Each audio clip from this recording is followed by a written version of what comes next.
সুদের টাকা দিয়া ঘর বানাইলাম, এই ঘরের ভিতরে 4টা 5টা রুম, এক রুমের ভিতরে আমি থাকলাম, আর বাকি 4 রুমের মধ্যে আমার সন্তান থাকলো, মা থাকলো, বাবা থাকলো, ভাই থাকলো, বোন থাকলো। আল্লাহ পাক রব্বুল আলামিন এই 5টা রুমের হিসাব আপনার কাছ থেকে একা নিব। যারা ছিল এরা ফাও ফাও ছিল, এদের কোনো হিসাব নাই, হিসাব দিবে তুমি একা। এজন্যই তো এক বড় ভাইকে ছোট ভাই বলতেছে, ভাইয়া সাবধান, ভাইয়া তুমি সুদের ব্যবসা কইরো না, সুদে টাকা আইনো না, সুদখোরের কাছে তুমি যাইও না, অল্প হলেও তুমি এর উপরে সবর করো, আল্লাহ বরকত দিয়ে দিবে।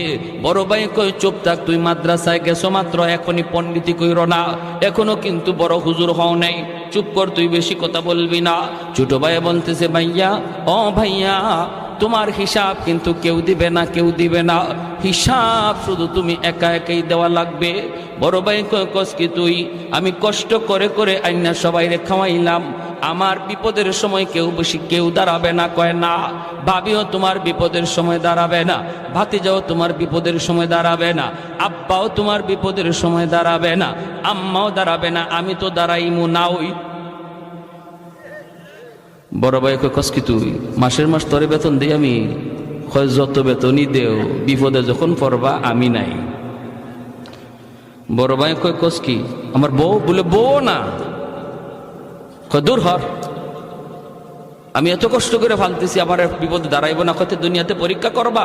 বড় ভাই কয় পরীক্ষা কেমনে করবি? কয় দুনিয়াতেই তুমি বিপদে পড়ে দেখো তোমার পাশে কে দাঁড়ায়। কয় কেমনে বুঝবো? কয় তুমি মরা মানুষের বান্দইরা বিছানায় পড়ে যাইও, বাকিটা শুধু খালি শুনবা কে কি কয়।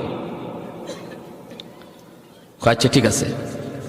বড় ভাইরে ছোট ভাই নিয়ে যাইতেছে, বট গাছের তলে যাওয়া মাত্রই বড় ভাই পড়ে গেছে।